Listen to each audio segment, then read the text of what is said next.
Boa noite, irmãos. Graça e a paz do Senhor Jesus, amém?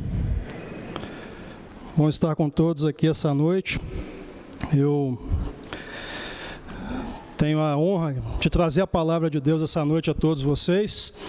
E eu costumo pensar que não há bênção maior, não há honra maior do que pregar a palavra de Deus. E no meu caso aqui, do jeito que nós estamos hoje, eu tenho um bônus nessa bênção, que é poder ficar alguns minutos a mais sem máscara, né?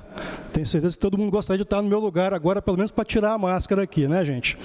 Mas vai passar, se Deus quiser, vai passar, viu? Nós estamos trazendo aos irmãos nos cultos à noite agora a série expositiva no livro de Abacuque.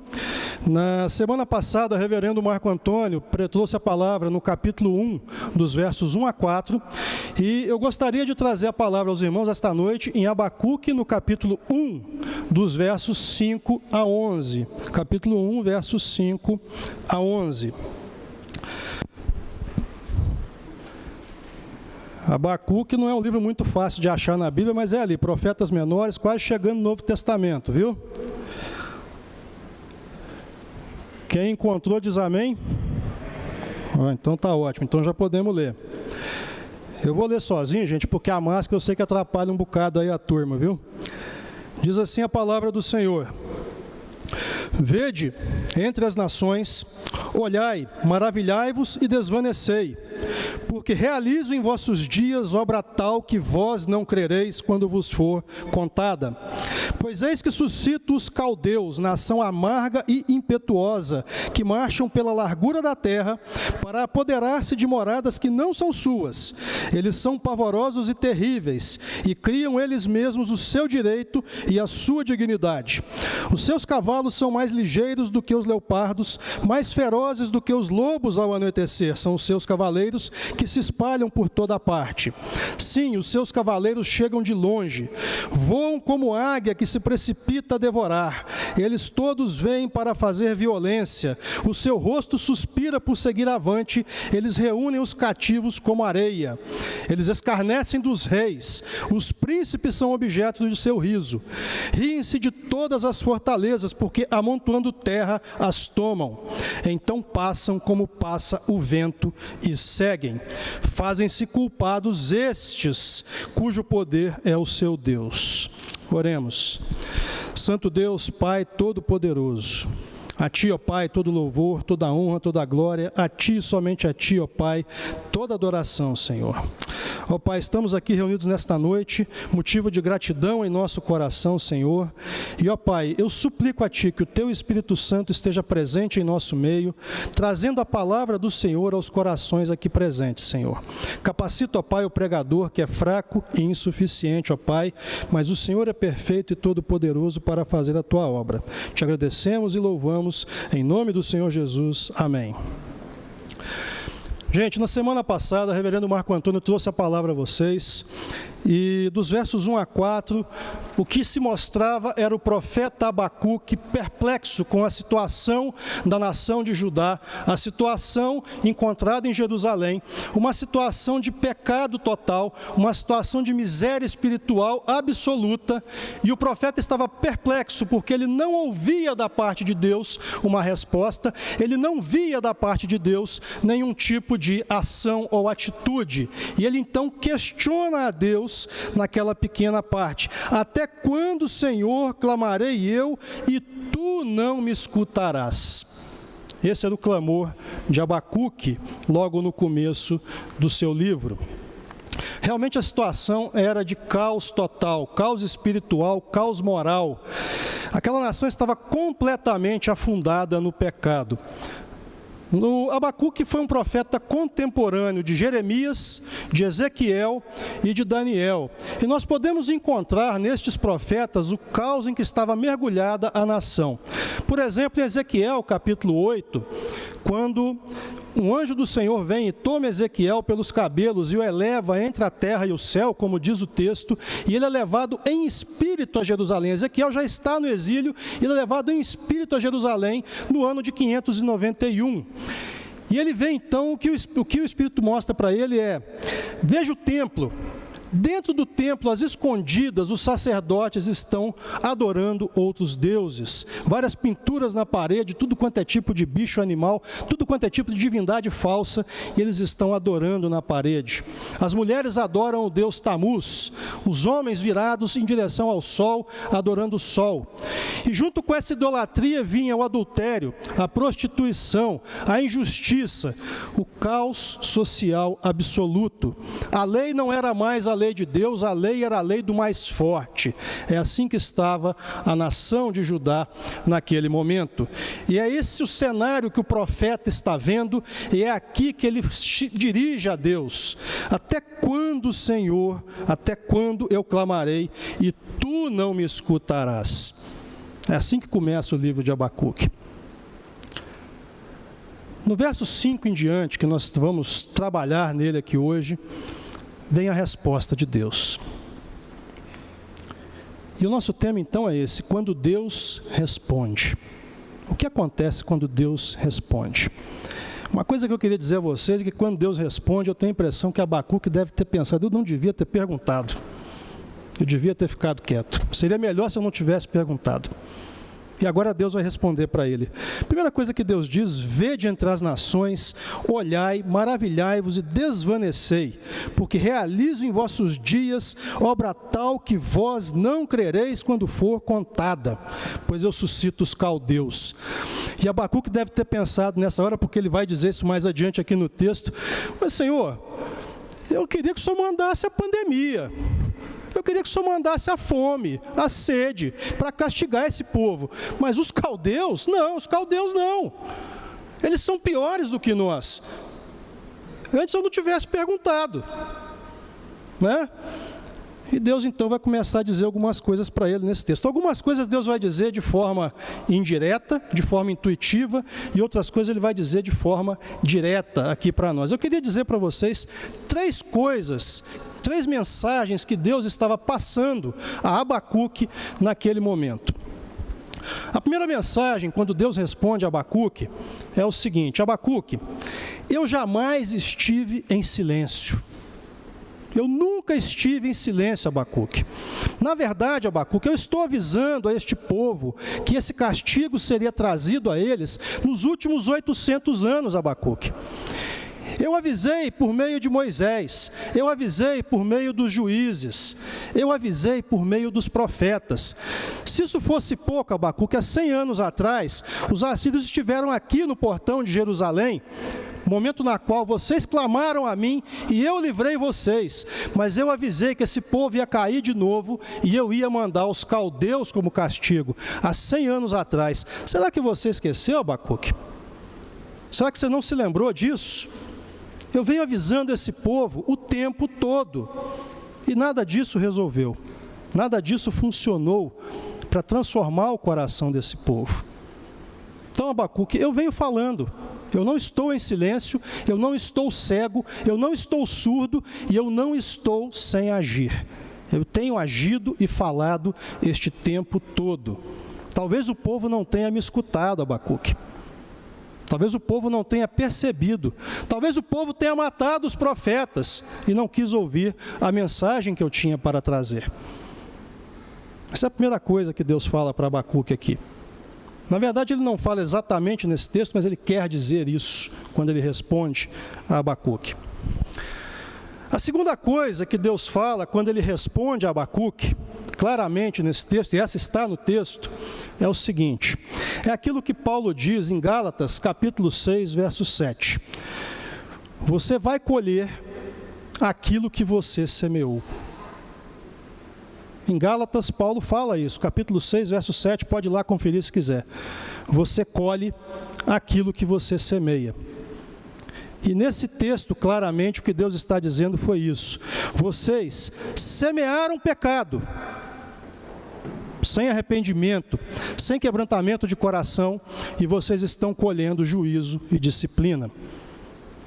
Semearam pecado, estão colhendo disciplina da minha parte agora. E eis que eu suscito entre vocês os caldeus. Quem eram os caldeus? Os caldeus, basicamente, era a nação cujo poder militar e político era crescente naquele momento de Abacuque. Abacuque viveu nessa época, na transição entre poderes. Basicamente, gente, deixa eu contar uma historinha para vocês aqui. Basicamente, o que estava acontecendo era o seguinte: o mundo era dominado há 200 anos pelos assírios. 200 anos. Os assírios, aqueles mesmos que estiveram 100 anos antes com o profeta Isaías e o rei Ezequias nos portões de Jerusalém para destruir a cidade, e foram derrotados e devastados por Deus naquele dia. Mas em 612, alguns anos antes desse livro ser escrito, o mundo estava mudando de mãos, o poder mundial estava mudando de mãos e estava passando para a mão dos babilônios. Aquele momento era um momento de guerra mundial, né? Foi a primeira guerra mundial da história da humanidade. Babilônios, medos e citas enfrentando os assírios, devastando completamente Nínive, a antiga Nínive, e tomando o poder de todo o mundo conhecido daquele momento. E a nação que surge poderosa daquele momento é Babilônia. Babilônia, que não dá para dissociar o seu nome do seu príncipe guerreiro, Nabucodonosor. E Nabucodonosor, então, destrói os assírios, inicialmente, derrota os egípcios, e ele agora passa a comandar todo o mundo conhecido, Jerusalém inclusive. E a primeira vez que se tem notícia que Nabucodonosor vem a Jerusalém é no ano 605, e ele coloca, então, a cidade como sendo uma cidade tributária. Ele leva um primeiro grupo de judeus embora para a Babilônia, e nesse grupo vai o profeta Daniel, ano de 605. Ele leva cativos para a sua corte. Mas ele coloca um rei tributário chamado Jeoaquim, e esse rei se rebela contra ele 8 anos depois, em 597, e ele então vem e depõe esse rei e leva uma segunda leva do povo embora para a Babilônia, e nessa leva vai o profeta Ezequiel. E ele coloca então um outro rei tributário a ele chamado Zedequias. Todos parentes. Jeoaquim, Joaquim, Zedequias, todos parentes. E Zedequias governa sobre Jerusalém como um subgovernante, na verdade, de Nabucodonosor, durante 11 anos, de 597 a 586. Só que no ano de 588, no 9º ano de seu reinado de Zedequias, a nação de Judá se rebela novamente contra Nabucodonosor. Apesar do protesto do profeta Jeremias, dizendo: não se rebelem contra a Babilônia, porque Deus está determinado, sirvam a Nabucodonosor e tudo irá bem. Eles se rebelam, eles não ouvem a voz do profeta mais uma vez, e eles se rebelam. E dessa vez a paciência de Nabucodonosor se esgota. E ele então, em 588, cerca novamente Jerusalém, completamente com o seu exército. É um negócio bacana, porque as tropas que estão do lado de fora, certamente são em menor número do que o povo que está do lado de dentro. Só que eles levam uma vantagem estratégica muito grande. Eu estou do lado de fora, você está aí dentro, e se eu quiser, você não tem comida aí dentro, e daqui a pouco vai acabar a água. E nesses 18 meses de cerco, então, acaba a comida, acaba a água, e o texto bíblico nos conta que os pais estão devorando os filhos, literalmente. Filhos estão devorando os pais, literalmente, porque a comida acabou, a água está acabando. E se não bastasse isso, surge também a peste. E depois de 1 ano e meio de cerco, o povo lá dentro já quase morto de fome, morto de sede, morto pela peste. E Nabucodonosor então faz um buraco no muro de Jerusalém e as suas tropas entram. Só que dessa vez Nabucodonosor não vai ter misericórdia. Ele vai matar a maior parte do povo, vai levar o restante cativo, vai deixar gente humilde na terra espalhada por ali para poder plantar, mas ele vai colocar completamente abaixo, completamente destruída, totalmente incendiada, o templo totalmente derrubado em Jerusalém. Não existe mais Jerusalém no ano 586. E esse é o final do castigo de Deus para aquele povo. Um povo pecador, um povo idólatra, um povo adúltero, um povo que se prostitui, um povo que é injusto, um povo que achava que podia governar pela força dos próprios braços. E o Senhor, então, disciplina completamente aquela cidade e aquela nação. Tem uma terceira coisa que eu queria dizer para vocês, que não está no texto, mas que está em todos os outros profetas daquela mesma época.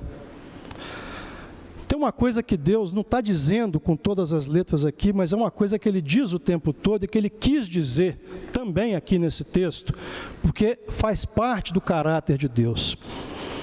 A gente pode encontrar isso no profeta Jeremias. O profeta Jeremias, no capítulo 29, ele recebe uma palavra do Senhor e o Senhor manda ele escrever uma carta àqueles que agora estão no exílio, alguns anos depois desse livro de Abacuque, 10 anos depois desse livro de Abacuque. E Jeremias escreve basicamente algumas coisas para aquele povo que já estava exilado, numa cidade que já estava dominada por Nabucodonosor, ainda não destruída, mas seria destruída. E a palavra do Senhor para aquele povo exilado, aquele povo a quem Deus disciplinou, é esta: eu é que sei que pensamentos tenho sobre vós, pensamentos de bem e não de mal, pensamento para vos dar o fim que desejais. Orareis a mim e eu vos ouvirei. Buscar-me-eis e me achareis quando me buscardes de todo o vosso coração. No fundo, o que Deus sempre disse para o seu povo foi isso. O que Deus disse para o seu povo é o seguinte: eu tirei vocês do meio da lama. Eu tirei vocês do meio da prostituição. O pai de vocês, que é Abraão, eu tirei do meio da terra desses caldeus que eu mandei para destruir aqui agora. Foi de lá que eu tirei vocês. E eu conduzi vocês pela mão, e eu os protegi, eu cuidei de vocês, eu os vi crescer. Eu vos dei uma terra. Eu vos dei tudo que qualquer um poderia querer. Tudo. E vocês simplesmente viraram as costas para mim e me abandonaram. Mas veja, se vocês tivessem se arrependido, se vocês tivessem quebrantado o seu coração e se voltado novamente para mim, imediatamente eu vos teria perdoado. Imediatamente eu teria suspendido a minha mão e eu não vos teria disciplinado. Tudo o que eu queria de vocês era um coração quebrantado. Tudo o que eu queria de vocês era um coração arrependido. Tudo o que eu queria de vocês é que me amassem de todo o vosso coração e que seguissem os meus passos e os meus mandamentos. Era a única coisa que eu requeria de vocês e nada mais. Essa mensagem que Deus diz de forma implícita em todo esse texto aqui, ela ecoa pelos séculos dos séculos e ela vale para nós também. Porque Deus vira para nós e diz o seguinte: eu te tirei lá do fundo de um estado de morte, como Paulo diz em Efésios 2, a partir do verso 1. Nós estávamos mortos em nossos delitos e pecados. E Ele vos deu vida estando vós mortos. Ele nos puxou pela mão e nos tirou de um estado de morte.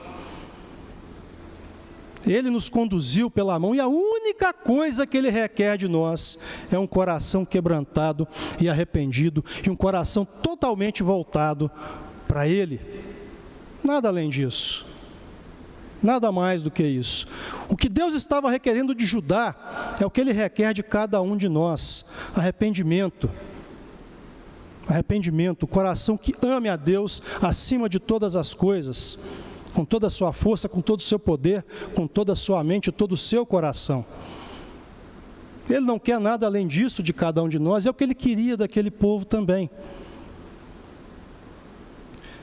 Em nossos tempos, assim como naquela época, tem muitas pessoas que julgam estar dentro da igreja e muitas vezes o seu coração está lá fora. Assim como aqueles sacerdotes estavam dentro do templo e achavam que não estavam sendo vistos nem vigiados por ninguém e pintavam pinturas de adoração a outros deuses na parede, muitas vezes o nosso coração está lá fora, adorando a vários outros deuses e deixando o Senhor de lado. E nós estamos achando que Ele não vê isso. O que Deus está dizendo para nós é: se esse é o meu caso, se esse é o seu caso, a minha disciplina virá. Ela sempre vem. Ela vem para mim, ela vem para você. Ela veio para Davi, quando Davi adulterou com Batseba e assassinou a Urias. Ela veio para a nação de Judá, pelos seus muitos pecados. Ela vem para todos nós. Mas Deus é Deus de graça. Deus é Deus de misericórdia. E a única coisa que Ele requer de cada um de nós é coração quebrantado, é coração arrependido, um coração totalmente pertencente a Ele. E se assim for verdade na minha vida, na sua vida, vale a palavra do profeta: buscar-me-eis e me achareis quando me buscardes de todo o vosso coração. Eu entreguei o meu filho Jesus na cruz em seu favor. A única coisa que eu peço a você, nada demais, nada de muito terrível e muito difícil. A única coisa que eu peço a você é: olhe para a cruz, olhe para o meu filho, sobre quem eu derramei a ira que era para ser destinada a você. Olhe para o meu filho e se arrependa dos seus pecados, quebrante o vosso coração e se volte completamente para mim. E eu vou dar a vocês o fim que vocês desejam, um fim de bem e não de mal. Amém? Que Deus abençoe a todos essa noite.